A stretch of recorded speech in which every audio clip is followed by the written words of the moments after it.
Mu mutuzo w'ikirere cyiza cya Musanze, umurwa w'imisozi n'ubukerarugendo, hasakaye ibyishimo n'udushya ku munsi udasanzwe wibukirwaho na benshi mu mukino wa karate.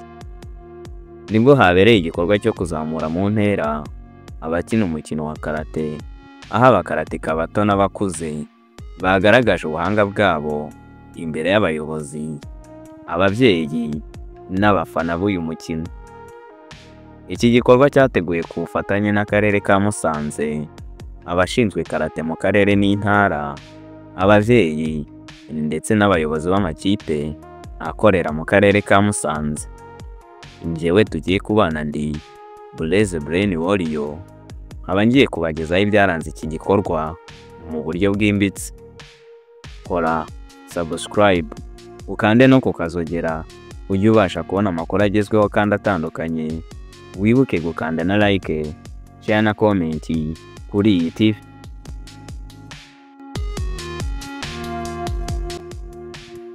Ese iki gikorwa cyari gifite izihe ntego? Gushimangira urwego rw'imyitozo abana n'urubyiruko bagezeho binyuze muri passage, gukangurira ababyeyi n'abafatanyabikorwa gushyigikira karate nk'umukino wubaka umuco n'imyitwarire myiza, gutegura urubyiruko rw'ejo hazaza rufite indangagaciro z'ubunyangamugayo n'ubutwari bwo gukunda igihugu, kwereka akarere ka Musanze n'igihugu muri rusange ko karate ari umukino ushobora kuzamura ishema n'icyubahiro ku rwego mpuzamahanga, ndetse no gukomeza gufatanya mu rugendo rwo kurwanya ibiyobyabwenge n'ingeso mbi z'urubyiruko binyuze mu mukino wa karate. Ese iki gikorwa cyagenze gute? Iyi passage yitabiriwe n'abakarateka barenga 150 baturutse mu karere ka Musanze mu makipe akurikira: Okinawa Karate Do, Eastern Dragon Karate Do, Ippon Warriors King MIPC Karate Do, Aikaido, Seishan Do, Dojo Fighters ndetse na Brilliant School Karate Do. Passage ikaba yabereye ku murenge wa Muhoza kuri Maison d'Hygiene mu karere ka Musanze, kandi abana bato bakoze ibizamini bari bafite ishyaka n'inzozi zihanitse. Bamwe bavuze ko bifuza kugera ku rwego mpuzamahanga, abandi bakavuga ko karate yabaye icyerekezo gishya mu buzima bwabo. Umwe yagize ati, ndashaka kuzaba umutoza mukuru ukomeye mu Rwanda no hanze yarwo. Ababyeyi batanze ubuhamya bwimbitse ku ngaruka nziza za karate ku bana babo. Hari uwagize ati, karate yahinduye umwana wanjye, ubu ni umunyamurava, arubaha kandi asigaye atsinda mu ishuri. Abafana nabo ntibasigaye inyuma, kuko mu gihe abakinnyi bari mu kibuga bagaragaza imigeri, ibipfunsi n'ubuhanga mu byo bakora, amagambo yo kubashimira n'impundu byumvikanaga buri kanya. Ubwo hatangazwaga umusaruro wavuye mu kizamini cyakozwe, hagaragaye abitwaye neza kurusha abandi kuri buri mukandara, bafite ubumenyi buhagije kandi ibyo bakora babikora neza cyane, bagashimirwa by'umwihariko nk'abasimbukijwe ceinture jaune bakava kuri ceinture blanche bakambikwa ceinture orange. Uwitwaye neza ava kuri ceinture verte ajya kuri ceinture bleu yitwa Barisanga Samuel, akaba akinira muri Club Okinawa. By'umwihariko Eric Blaise Nduwayezu ukinira muri Ippon Warriors King MIPC Karate Do witwaye neza kurusha abandi, hagatangazwa ko ahagarariye abazamuwe mu ntera bose uko barenga 150, ndetse akanemerwa gukora ikizamini cya ceinture noire nyuma y'umwaka umwe, mu gihe ubusanzwe aba ari imyaka 2 ku mukarati kuva kuri ceinture maro ajya kuri ceinture noire. Kandi yaganiriye n'itangazamakuru agaragaza uko igikorwa cyari kimeze nk'umukinnyi wakinaga ndetse wanitwaye neza. Nitwa Eric Blaise Nduwayezu, nkaba nkinira muri club yitwa Ippon Warriors King MIPC Karate Do yo mu karere ka Musanze. Watubwira uyu munsi mwakoze ikizamini passage ukazana mu ntera unyuza ku mukandara umwe ujya ku yisumbuye byari bimeze bite niwe wavuye kuri uwo mukandara ujya ku wundi? Igikorwa cy'uyu munsi cyo kuzamura abakarateka mu ntera ntabwo cyari cyoroshye, cyari gikomeye kuko byasabaga kuba waritoje neza kugira uve ku rwego rumwe ujye ku rundi. Njyewe navaga kuri sentire bure nkorera sentire maro, nabikoze neza kuko naje ndi uwa mbere wagize amanota ya mbere mu bapasinze uyu munsi bose, by'umwihariko mu bapasingiraga sentire maro. Blaise, congratulations first of all kuri sentire ya maro, sentire yo hejuru watsindiye. Mu by'ukuri urebye abari bahari mwari benshi, mwari 150. Urumva umerewe ute ko rero wazanye amanota ya mbere ndetse n'umukandida mukuru muba mwakoreye hamwe ikizamini?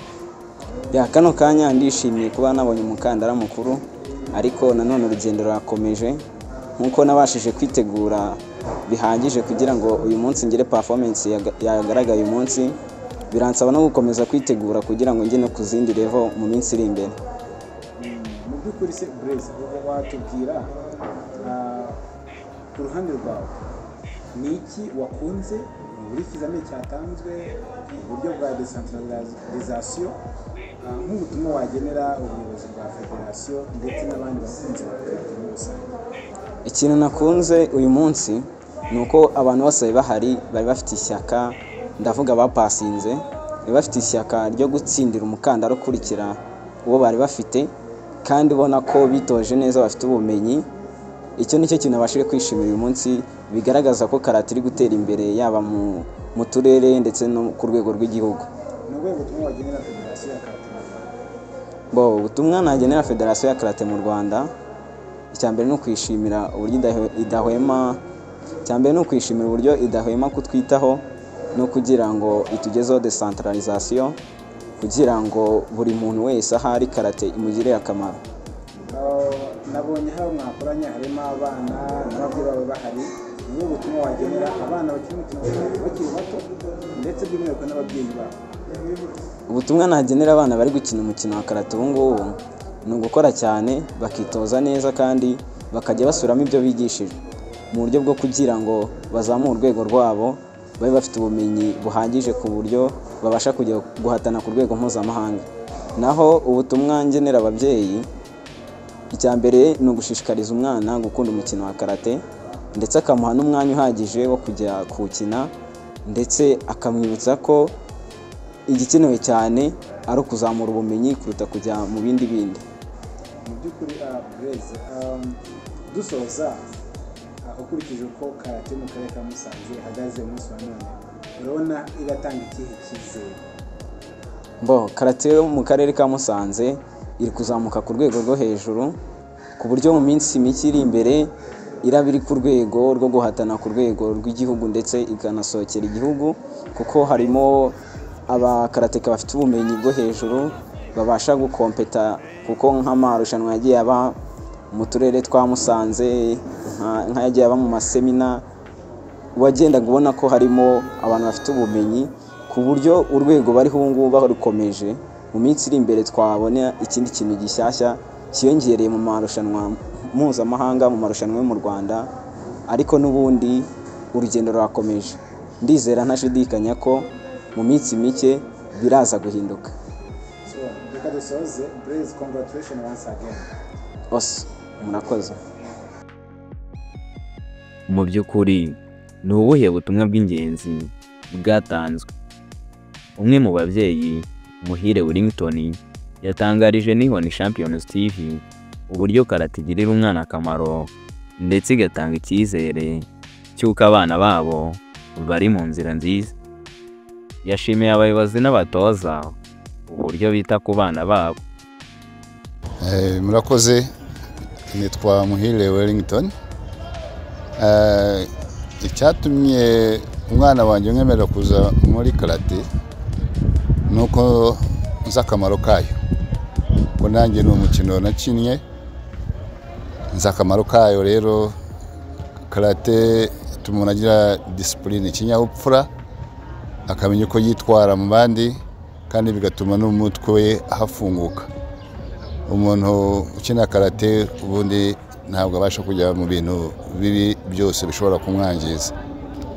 Wenda birashoboka ko abantu bose batakina karate, ariko abo bishoboka bose nyuma yuko bamenya ko hano mu karere ka Musanze cyane cyane hano ku murenge wa Muhoza hari ibikorwa remezo abantu bashobora gukiniraho, hakaba hari n'abatoza babigize umwuga abonye bafite imikandara y'umukara. Rero nk'umwe uhagarariye ababyeyi bafite abana bitoreza hano, nabashishikariza kubohereza kuko hari byinshi bazahakura byiza, cyane cyane nk'ubu bana bari no mu biruhuko. Abana bamwe bashobora kujya mu bibarangaza byinshi, ariko iyo bari hamwe biga imikino ya karate ibigisha discipline, ibigisha no kubana, bakaba bakwitegura neza no kuruhuka mu mutwe igihe bagiye kongera gutangira amashuri. Aba rero batarabazana nabashishikariza ko nabo babikora, bakohereza abana babo bakabana n'abandi bakitoza umukino wa karate. Murakoze namwe. Uhagarariye ibikorwa bya karate mu karere ka Musanze, Munezero Jean Paul, yatangaje ko igikorwa cyateguwe cyagenze neza kurusha uko byari byitezwe, kandi ashimira inzego za leta zibashyigikira. Murakoze, nitwa Munezero Jean Paul, ndi DG Mudani. Nk'uko ubivuga, uyu munsi tariki 24 z'ukwezi kwa 8 2025 twari twarapanze igikorwa cyo kuzamuka mu ntera, ndetse cyanagenze neza cyane ko abapashije bari barateguwe neza, batsinze ku rwego rwa 95%, n'abatabashije gutsinda ndakeka ko igihe gitaha bazatsinda. Mbere na mbere turagira ngo dushimire ubuyobozi bwacu bw'igihugu, duhereye ku mukuru w'igihugu nyakubahwa Perezida Paul Kagame, uko adahwema kuduteza imbere cyane cyane aho dukinira, umutekano tuba dufite, inama ubuyobozi buduhereza, ndetse nuko abana bakina batuje bagakinira aho bashaka, bityo gahunda dukeneye tukazigeraho neza, yaba ibyo twebwe tudafite ku rwego rwacu bakadufasha kubigira gute kubigeraho. Murakoze. Uhagarariye inzego za leta, Rwigamba Aimable, akaba umuyobozi mukuru w'ikigo cy'urubyiruko cy'akarere ka Musanze, yagaragaje amahirwe akikije urubyiruko ndetse n'icy'umukino wa karate uzafasha abawukina ndetse n'abakina indi mikino muri rusange. Murakoze. Yitwa Rwigamba Aimable, kandi umuhuzabikorwa w'ikigo cy'urubyiruko cy'akarere ka Musanze. Nk'uko mwari mumbajije rero ku bijyanye no kuzamura mu ntera abakarateka, icya mbere kuri bo, iyo umuntu azamutse mu ntera aba yumva ko ari hakura, kandi aba yumva ko hari urwego avuyeho ajya ku rundi. Kikaba ari igikorwa kandi navuga yuko ari igikorwa gishimishije, kugira ngo mu kanya mwabonye uko ababyeyi bishimye, mwabonye uko bari abana bishimye, ariko n'abandi bari baje b'abana bato cyangwa n'abakuru bagenzi babo babaherekeje, nabo buriya bituma batekereza kujya muri uriya mukino wa karate. Tubona yuko ari umukino ubwa mbere ubu gukina ntabwo ari ukwinezereza gusa. Iriya mpano iyo yizamuye, hari uburyo abantu bahinduka mu myifatire, hari uburyo abantu bahinduka no mu buzima bwabo. Buriya bari abana ejo bazaba aribo batoza abandi, kandi iyo bagiye gutoza bashobora kubona amafaranga, bashobora no kuzamuka mu bundi buryo, nabo bakaguma biteza imbere no mu buzima bwabo bwa buri munsi. Kandi buri umuntu ukina siporo iraruhura, siporo ituma umuntu ava mu ngeso mbi ajya mu nziza. Nk'abari abana buriya bafata umwanya munini iyo badafite icyo bakora, ntibagire ikibarangaza nk'iriya mikino. Usanga mwashobora kunywa ibiyobyabwenge, abandi bashobora kujya mu ngeso z'ubusambanyi, abandi bakajya mu ngeso zitandukanye twakwita mbi, ariko buriya ni naho bigira n'umuco. Uriya mukino buriya mwabonye ko babwira bati nimuca aha bagaca, mwabonye ko babwira bati nimukora iki bakagikora. Buriya ni uburyo bwo gutoza abantu imyifatire myiza, twavuga ko ari nka discipline. Rero numva nk'umuntu uyobora ikigo cy'urubyiruko, tubona yuko ari uburyo bwo gufata abana, kubarera, tukabatoza n'ibindi. Buriya nk'iyo bavuye hariya barangije gukina, abenshi bajya gusoma, abandi bakazamenya n'ibikorwa bibera mu kigo. Buriya ashobora gukina karate ejo ukamusanga muri basket, ukamusanga muri volley, ukamusanga muri handball, ariko inyigisho agenda akuramo yaba intangarugero mu bandi bana cyangwa mu gihugu, mu rundi rubyiruko. Ngira ngo mwarabibonye no kugira ngo babe bafite aho bitoreza ni ikintu, ni intambwe nziza. Ikindi tugomba gukorana n'abatoza neza ndetse n'ababyeyi baduha bariya abana, tukumva ko ari umukino twese duhuriyeho, tukumva yuko ibikorwa remezo akarere kashyizeho tugomba kubisigasira twese hamwe, tukumva ko n'abariya abana ari abacu nk'uko ari u Rwanda rw'ejo. Murakoze namwe. Bazimaziki Théophile, umuyobozi uhagarariye ibikorwa bya karate mu ntara y'Amajyaruguru, yatangaje uburyo igikorwa cyo kuzamura abakarateka mu ntera gifasha mu gushyira mu bikorwa intego za Federasiyo ya Karate mu Rwanda, ndetse hari n'ibyo yasabye abayobozi b'uturere by'umwihariko akarere ka Musanze. Murakoze. Njyewe nitwa Bazimaziki Théophile, mpagarariye ibikorwa bya karate mu ntara y'Amajyaruguru.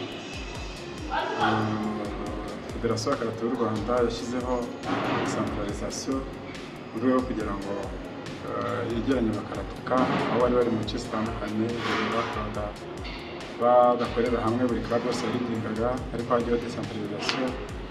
Twashyizeho gahunda yo guhuriza buri karere abakarateka, ku buryo buri karere kari gafite mu gihe cyacyo cyagomba gukorerwa mu passage. Twahereye mu karere ka Gicumbi ku itariki 13 z'ukwezi kwa karindwi niho habaye passage ku rwego rw'akarere. Dukurikizaho passage yakurikiye mu itariki 27 z'ukwezi kwa karindwi mu karere ka Rulindo. Hakurikiraho ku itariki 3 z'ukwa munani passage yabereye mu karere ka Burera. Uyu munsi rero ku itariki ya 24 z'ukwezi kwa munani mwaka 2025 passage yabereye mu karere ka Musanze. Igikorwa cyitabiriwe n'abakarateka bose bagize akarere ka Musanze, igikorwa cyitabiriwe n'abakarateka benshi baturutse mu mpande zitandukanye, cyitabiriwe n'abayobozi n'amaklabu, ababyeyi n'inshuti b'abakarateka. Rero igikorwa kizatanga umusaruro ko ababyeyi basobanuriwe decentralisation, basobanura umumaro w'abana, impamvu bose tubahuriza hamwe mu rwego rwo kongera tekinike, mu rwego rw'uko certificat zizatangwa mu rwego rw'igihugu rwa Federasiyo ya Karate y'u Rwanda. Rero bizamura gufasha abakinnyi bakarateka, bigafasha amakarabu kuyongera standard, bigafasha ababyeyi ko bazajyana abana muri club babasha kwitabwaho na Federasiyo ya Karate y'u Rwanda. Rero ni igikorwa cyiza kizagera mu mpande zose. Murakoze. Ese ni iki musaba abayobozi b'uturere n'abandi bafatanyabikorwa kugira ngo murusheho guteza imbere umukino wa karate? Yego, icyo twasaba abayobozi mpereye ku bayobozi b'uturere, turabasaba tuba hafi ibikorwa byacu bya buri munsi. Iyo hagiyeho gahunda yo kwegera abafite amaklabu, habonekamo abafite imyumvire itandukanye, ubuyobozi buzadufasha. Tuzafatikanya kureba abanyamakosa kugira ngo babashe kudufasha kubereza umurongo mwiza babasha kugenderamo. Turakomeza gusaba ubuyobozi bwa leta n'ubwo akarere yuko bwadufasha ku bijyanye n'imikino itegurwa, harimo Kagame Cup, harimo interscolaire, imikino itabaga mu karere kugira ngo abana bashyiremo, byasabaga ibintu bimeze nko kubanza kuganira batabyumva, rimwe bikajyamo ikindi gihe ntibijyemo, ugasanga n'ibintu bidafatika utabona umurongo. Rero turongera gusaba ubuyobozi bwa kano karere ka Musanze kudufasha iyo mikino mu gihe cyose, mu gihe cy'intangiriro bagiye gushyiraho abakinnyi cyangwa ibikorwa by'urubyiruko, uburyo bazajya bateza na karate, kuko karate ni umukino mwiza umwana yazamukiramo uzabasha kumufasha, yaba ari ubujyanye nta mwana ukina karate ukikirira ishuri, nta mwana ukina karate ujya mu biyobyabwenge, nta mwana ukina karate ugendera mu ngeso mbi, karate ijyamo umwana ufite icyerekezo kizima utegura kuba umuyobozi w'ejo mwiza azaza. Rero turizera neza yuko akarere kazakomeza kudufashamo. Umwihariko w'iki gikorwa cyagaragaje uburyo karate ihuza abantu bose, abayobozi, ababyeyi, abana ndetse n'inzego z'igihugu. Byerekanye ko ubufatanye ari bwo musingi w'iterambere rya siporo. By'umwihariko ababyeyi bishimiye kubona abana babo bagira impinduka nziza mu myitwarire no mu mitekerereze. Igikorwa cyo kuzamura mu ntera abakina umukino wa karate cyabaye mu karere ka Musanze cyari isomo ryimbitse ku rubyiruko no ku muryango nyarwanda muri rusange. Cyagaragaje ko karate atari umukino gusa, ahubwo ari ishuri ry'ubuzima ryubaka disipurine, kwihangana, kubaha no gukunda igihugu. Mu ijambo ryasoje iki gikorwa, abayobozi bahurije ku butumwa bumwe: nidushyira hamwe, karate izakomeza kuzamura urubyiruko rwacu, igakomeza kubaka isoko y'indangagaciro n'iterambere ry'igihugu. Kora subscribe, like, share na comment kuri Nihoni Champions TV. Nje ndi Blaise Brain Warrior. Arigato gozaimasu.